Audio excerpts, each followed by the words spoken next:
So, Hi, everybody. It's Linda G, and I'm here with your most requested attendee, Tom Moore. Hi, Tom. hi, happy Halloween. Happy Halloweeny. He's got his happy Halloweeny hat on. Yeah, my little wizard hat. Just for a second. I don't. I put this on when I go to the door to give candy to the kids. That is cute. Yeah, but he said where he lives, there's a freeze warning. So out here, it's going to get cold, but not, hey, Yeah. listen, I just got back from Bryce Canyon. 16 degrees, 22 degrees. Oh my God. Frozen. It was cold. So, okay. So, I got your subtopics, which is really wonderful because that makes it so much easier for me. Okay. Maybe we could start off with Maybe an a MBO review. for the world. Oh, For okay. peace. I was going to say a review of Benevolent Outcomes, since you have a lot of new people that haven't heard about it. Oh yeah, let's talk about that first so they understand about most, because everybody I know uses it. We up in Utah, we were talking about, in fact, I think we used it getting a parking space. So there we go. It's something scientists will rediscover in the future, that the power of the verbal human voice. And in fact, I mean, it dates all the way back. They used it to build the pyramids because they'd have groups of like 300 people, men, women, and children, and they would give this sound, this chant, and it would raise these stone blocks, and they would be able to push them into place in the pyramids. And that's how they did that. They'd have one group, their voices would start straining, so they'd get another second group and a third group, and that's how they built the pyramids. So the human voice is very, very strong. So when you request benevolent outcomes specifically for yourself, and then you ask for benevolent outcomes for other people and beings and dogs, cats, etc., then those are called benevolent prayers. But for yourself specifically, you say, I request a most benevolent outcome for a parking spot at Bryce Canyon. that's the first time I got your books and I read them, and I tried it. I was driving to Starbucks and it's always packed. And I said that most benevolent outcome, and I got a parking space right in the front. The car was pulling out. Yeah. So you use them for the mundane things to start off with, to get this immediate feedback, like that parking spot. Eventually, you'll start having requesting benevolent outcomes for like the perfect job, the perfect mate, the perfect home. All these things take longer, and don't be like years ago. I had a couple of ladies that emailed and would say, Tom, it's been a whole month and I haven't met my perfect mate yet. So give it time. These things take a while. So that's requesting them for yourself. For others, you say, I ask any and all beings to blank, blank, blank, thank you. And so we'll do one as an example for the war in Israel, if you want, and we can do that now or later. Okay, we can do it now. Okay, so I'm going to read it, and I'm going to stop and you say it along with all the people watching, and, okay. And that way it has when you do these things, I'm told it has a crescendo effect. If you have more than one, yeah. Yeah. So like, if 1,000 of your viewers say this, it'll be like 10,000. Okay. Wow. So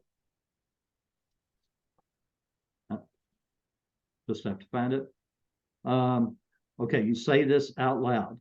I ask any and all beings to aid and assist I ask any and all beings to aid and assist in protecting the people of Palestine and Israel from the fighting, to protect the people from Palestine and Israel from the fighting between Hamas and Israel, between Hamas and Israel, for those wounded to be given medical assistance, for those to be given medical assistance, and for the hostages to be returned home unharmed, and for the hostages to be returned home unharmed, with no further violence, with no further violence, and may there be meaningful negotiations and may there be meaningful negotiations between the two sides, so this will never occur again. So this will never occur again. Thank you. Thank you, everybody, for saying that. There we go. So, all right. So, the Guns for Groceries. Tell me about that. We've talked about it before, and I linked it on my page, and apparently you had a good outcome. Yep. So the latest news has come up that the San Antonio Police Department, along with the city, they partnered with a large grocery chain in Texas called HEB, and they have huge stores. And so they are going to have a Guns for Groceries event, although when the story first came out, they called it Guns for Groceries, and then it disappeared. Now, maybe somebody thought, oh my goodness, this is a trademarked deal, and they wiped it out. Or maybe I'm imagining things, but I could swear when the first time I read that story in the San Antonio Express, it said Guns for Groceries, but we'll let it go there. So anyway, and hopefully you'll be able to put up the link to the petition. But basically, yeah, I have the link here, and I will put it up. Yeah. Now, my proposal was for a national program that would be administered by the ATF, not the Justice Department, which has been the only one providing some money here and there. But this would be administered by the ATF because they have 6,000 employees. They can go once a week or once a month, whatever it is, around to the police departments and to other drop-off spaces where people would drop off their guns. They would pick up a gift card that would be good only at a grocery store. So that's why it's Guns for Groceries. And it would be administered by the ATF because they already have a way to dispose of guns when they confiscate them. So this is just a larger deal. Hopefully, over a year, there would be 1 million guns that would go off the street. Easier for the police departments too. Yes, and because the police departments don't have to assign people, like San Antonio is going to have people out in the parking lot of the Alamo Dome on November the 19th in order to take these guns. Plus, the city is raising $250,000 to fund the event. They've already raised over half. I don't know where they are right now, but they're going to have the event November the 19th. So this is one city. You know, for those of your viewers listening to me out there, they can also maybe try to get this for their city, or also, you know, sign my petition on the avaz.org, which I believe you're going to put up for us again, Linda. I have it right here.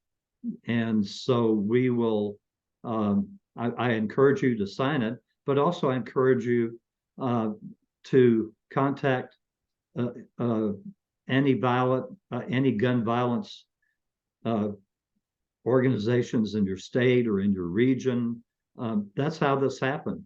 A lady by the name of, I think it's Carmen here in Texas, she just sent an email to all the anti-gun violence groups that you could find in the state. and somehow it worked its way to the 9th District Councilman in San Antonio, and he was the one that proposed it for San Antonio.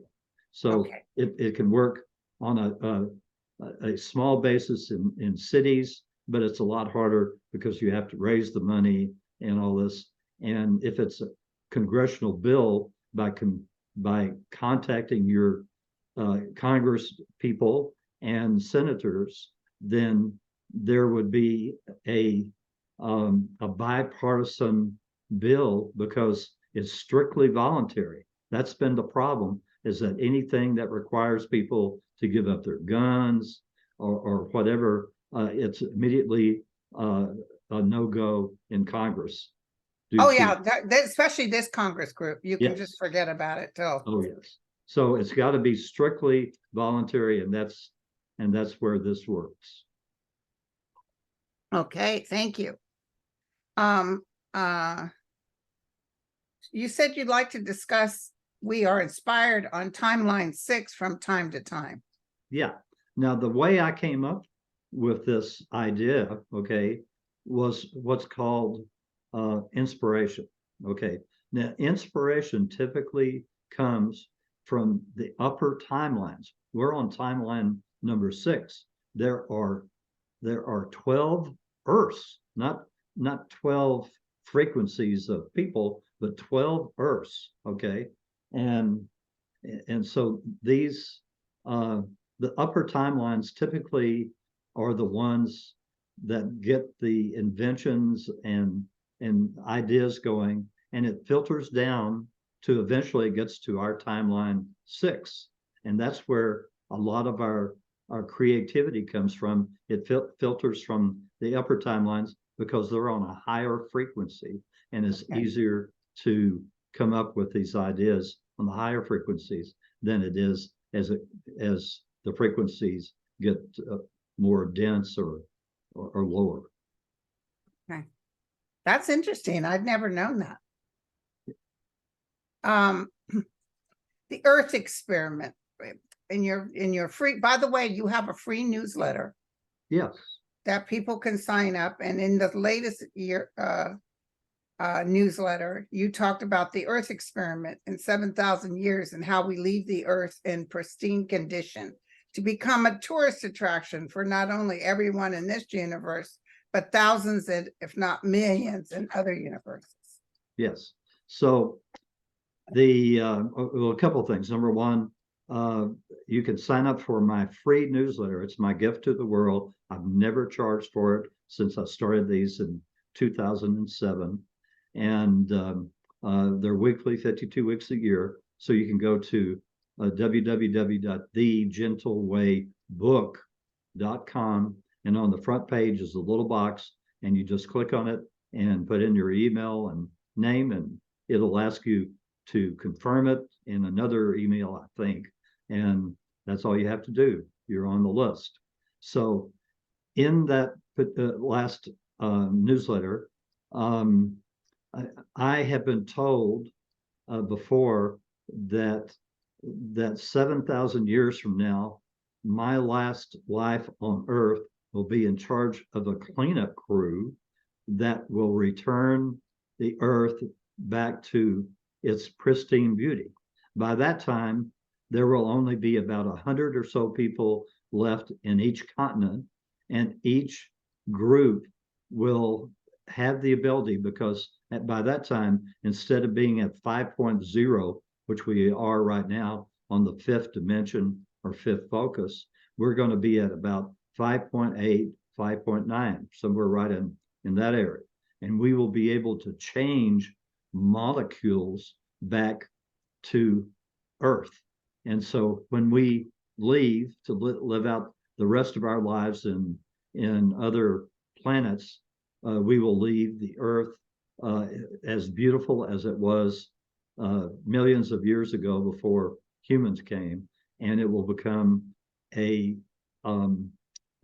tourist attraction for people not only from all over this universe, but other universes as well, because there will be a tiny bit of negativity left on Earth compared to the huge amount of negativity we're living in right now, just to give people a favor of what this negativity felt like as they visit the earth and roam the earth and see how beautiful it is.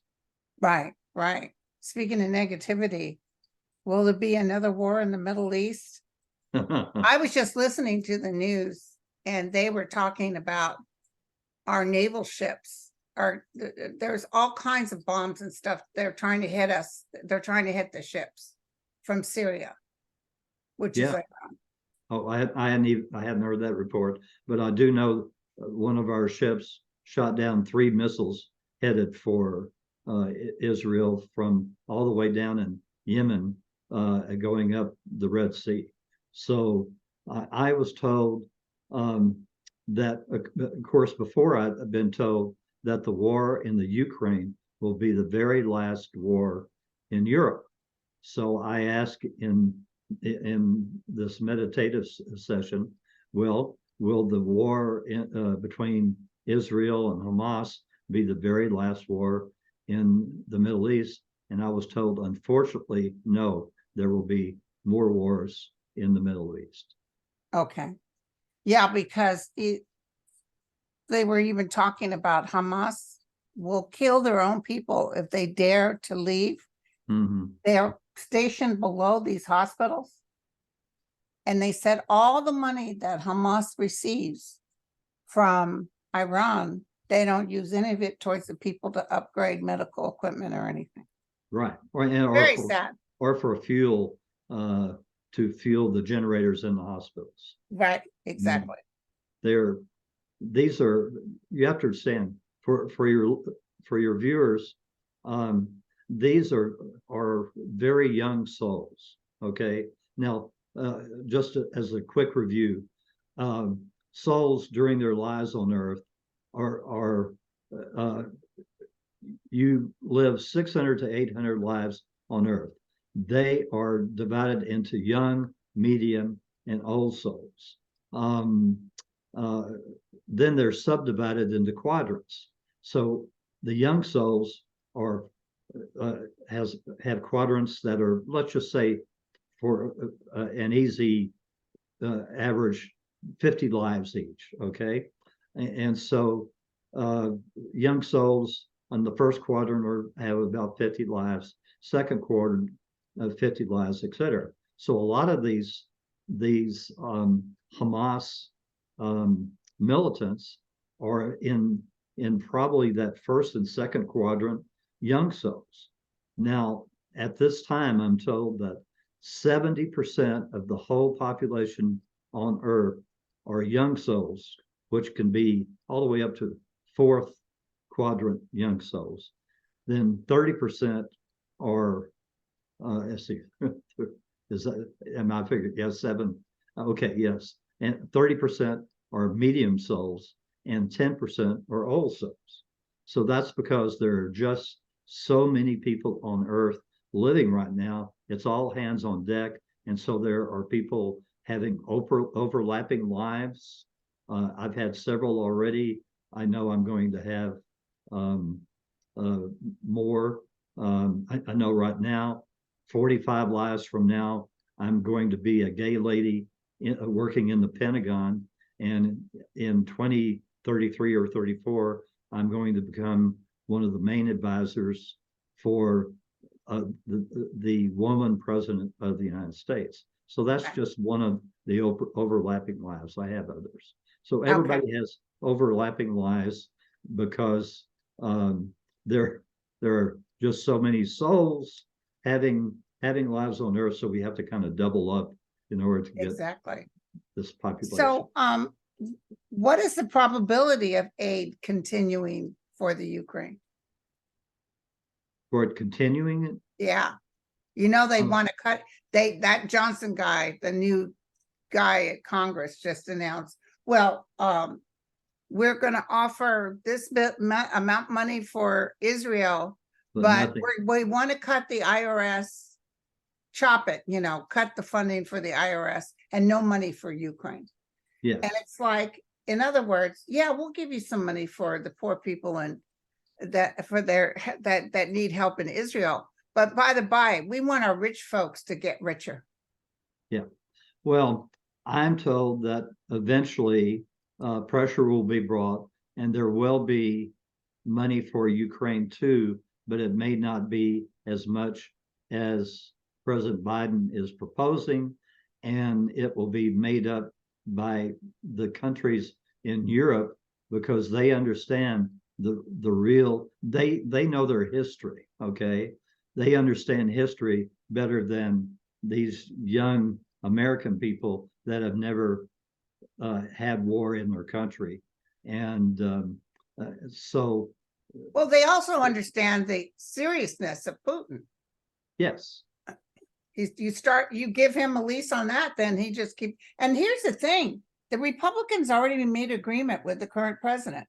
And they're just going to knock that out and say, nah, we changed our mind. We're going to do it. Could you imagine if the tables were turned and it was the Republicans that the Democrats made an agreement and we just said, nah, forget about it.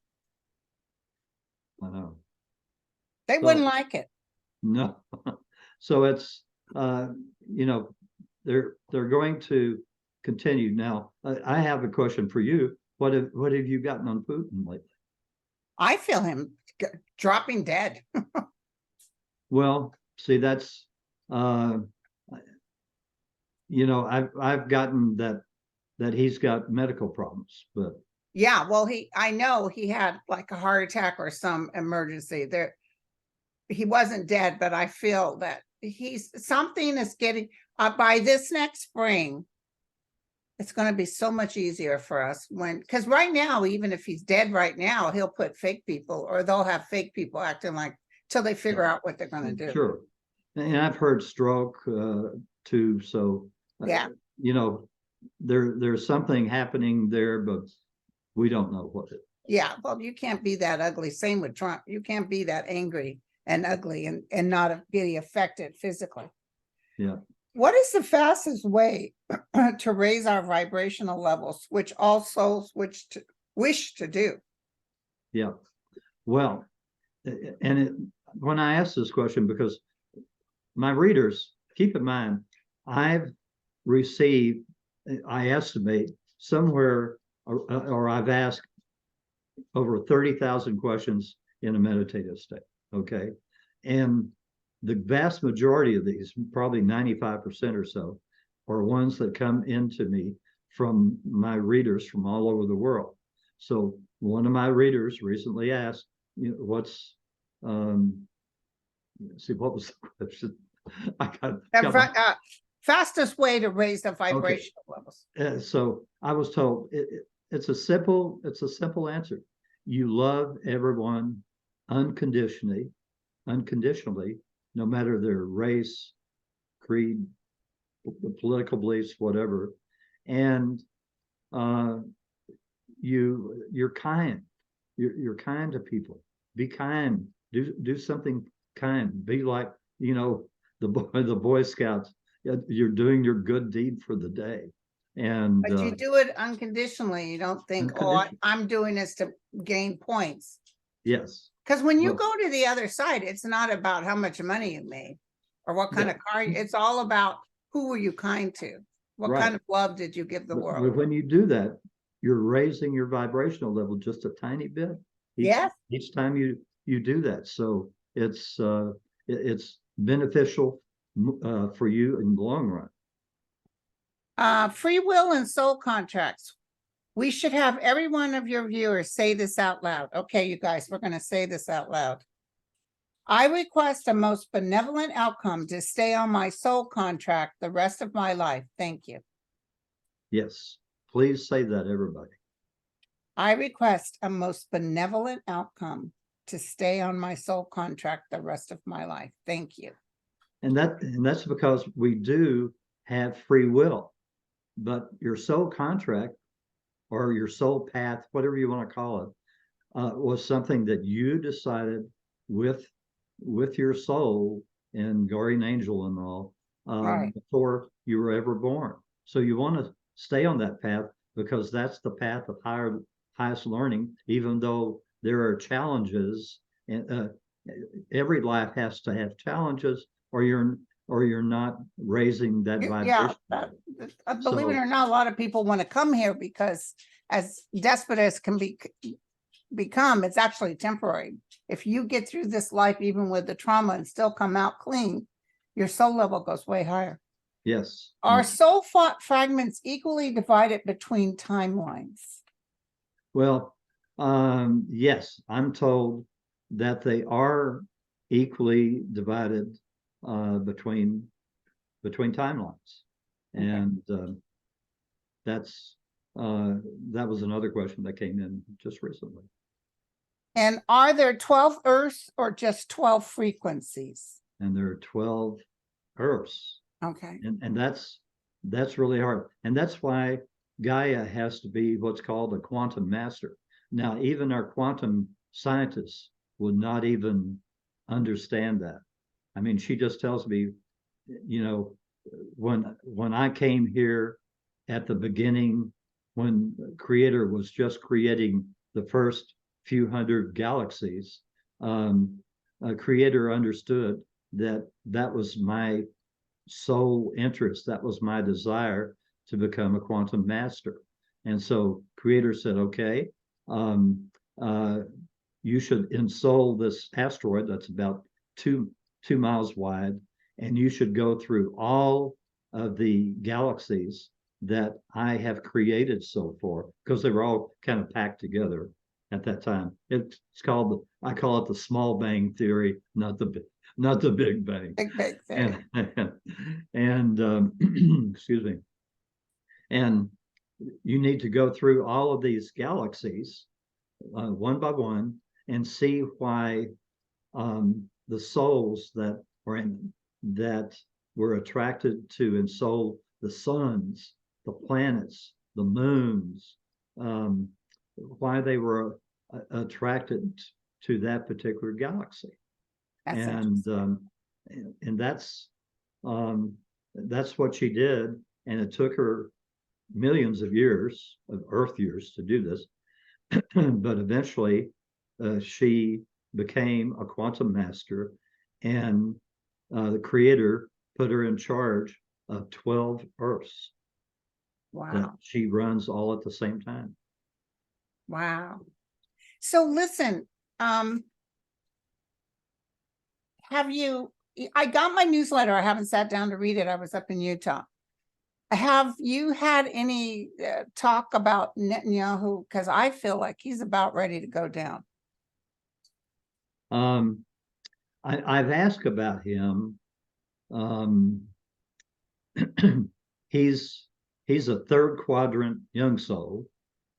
He has only been the leader of some small sects or groups, not a full country. Excuse me. And that he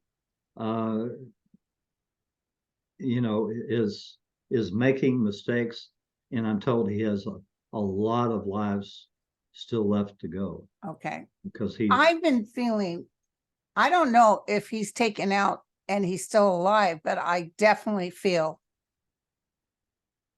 even before I found out that he missed the boat on this attack, I felt that he was getting ready to go down. Yeah, I'm told that this is another question that came in from my readers. Is there any Israeli past leader that's been reincarnated today? And I was told, yes, there's going to be one that will come forward to lead the country. Okay. How about our president? Have you taken a look at him lately? No, I that's okay. I was just asking. Involved with international and his numbers are low according to the news media, but the news media loves to make you scared.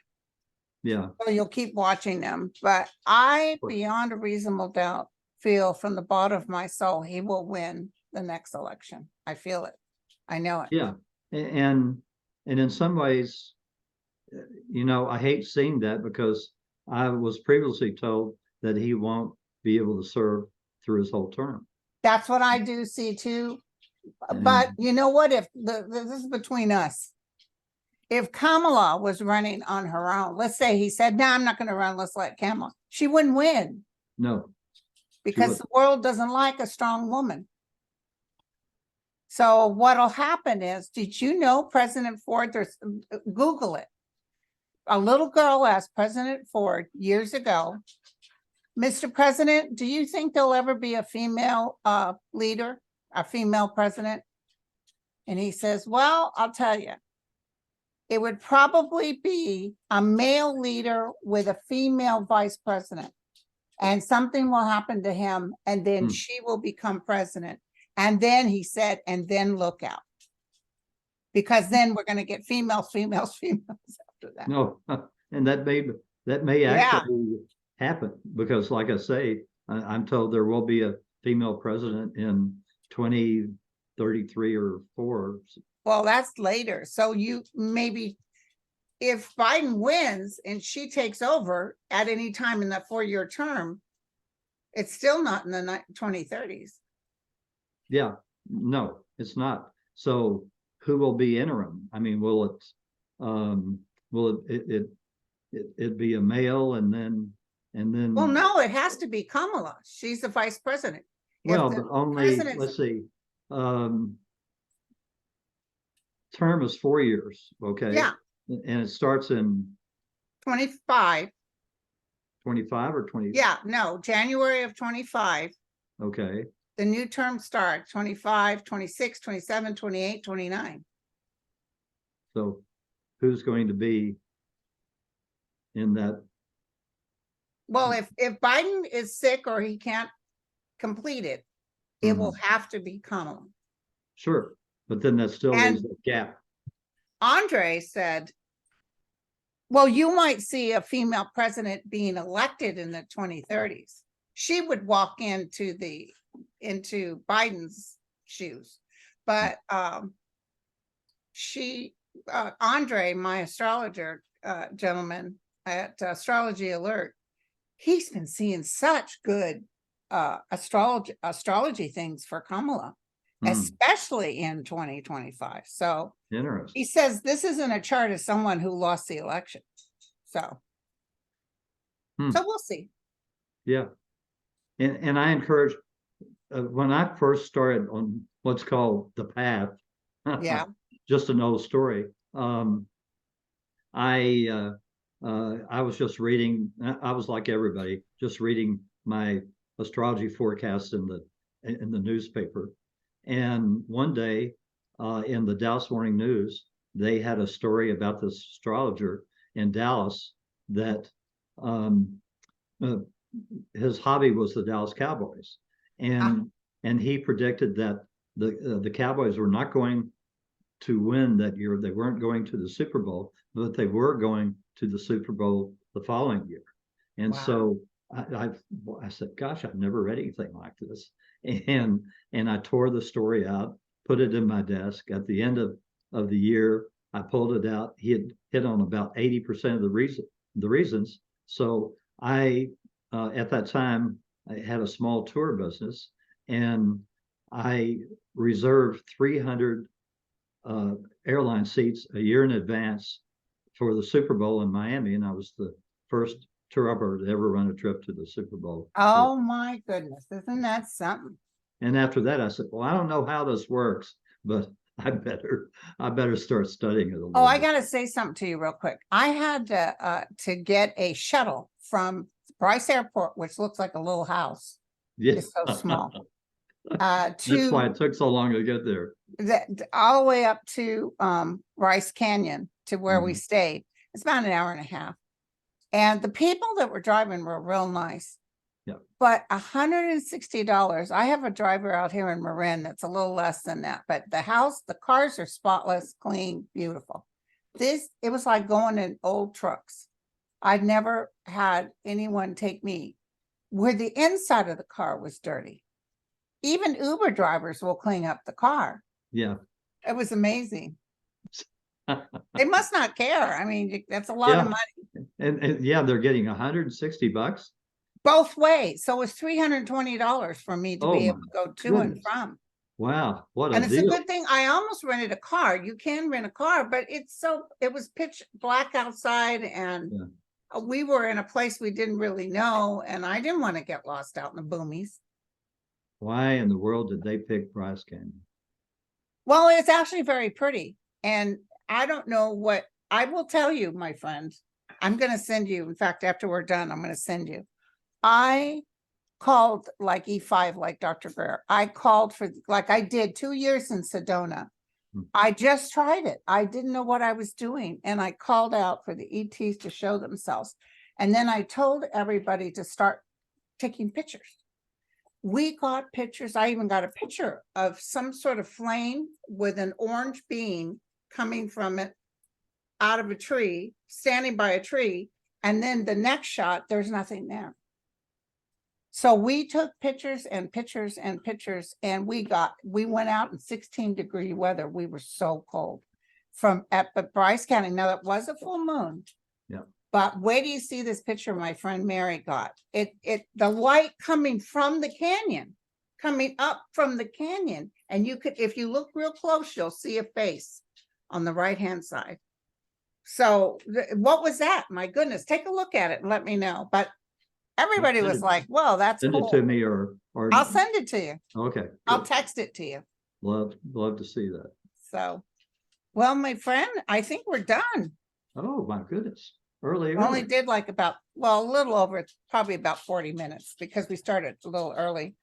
But I feel bad, but I'm not making any plans to go anywhere. So my life will be, Tana's coming tomorrow, and that's when we start working on publishing my book. Oh yeah. So I'll be pretty busy. Go ahead. Speaking of book for your viewers, I did get the word this past week. I completed editing the last chapter of my next book, which is called My Conversations with Gaia. It has an enormous amount of information from all these thousands of questions that people send me to ask in a meditative state.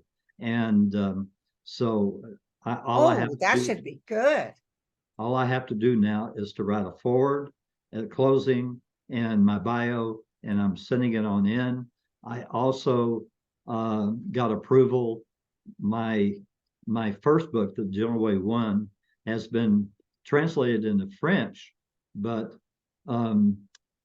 it's been kind of sitting around, and I've convinced my publisher to at least take it. She's going to put it out without having a French editor, so we're crossing our fingers that hopefully the lady who translated it did a great job. Most benevolent outcome for that. And then I've also been contacted by a lady in the Czech Republic that wants to translate it into Czech. So I'm starting to work on that, but that's wonderful. Just to go ahead. The book is in Spanish. It years ago it was translated into German and Greek. So I don't know if my book would ever be translated. It's my book is mostly gibberish, so I don't know if they could translate it. Well, thank you, my friend, and take care in Texas. It's going to be cold tonight. Yeah, and everybody, please go to my website, www.the and I'll post it below. book.com. You can sign up for my newsletter. You can also go to articles and news on the website, where all my newsletters since 2007 are archived. Start with the newest ones and kind of work your way back. All right. And we'll see you next time. And also a prayer out for Acapulco, because they're still missing a lot of people in that horrible storm. Yeah, that was surprising. I mean, I had originally said that we've been in a drought for like 3 months or more, and I had originally said, well, it's going to take a hurricane to help us catch up, and I'd expected it from the Gulf of Mexico, not from Acapulco. And we've gotten at my house almost 9 inches of rain. That's what I in the last heard. few Yeah. days. Yep. So My cousin's up at McKinney and you know, a lot of rain. Fortunately, Yes. they're okay though. Yep. Yep. We got good drainage, luckily, Yeah. you know where I am. So All right. So look out for that picture I'm going to send you. okay. Thank you. Okay, you guys. So anyway, I'll be after this next week working with Tana. I'll be home a lot more, and we should during the winter months we should, you know, get online and talk about what's going on in the world. Hope so. All right. Bye, you guys. Thank you. Bye.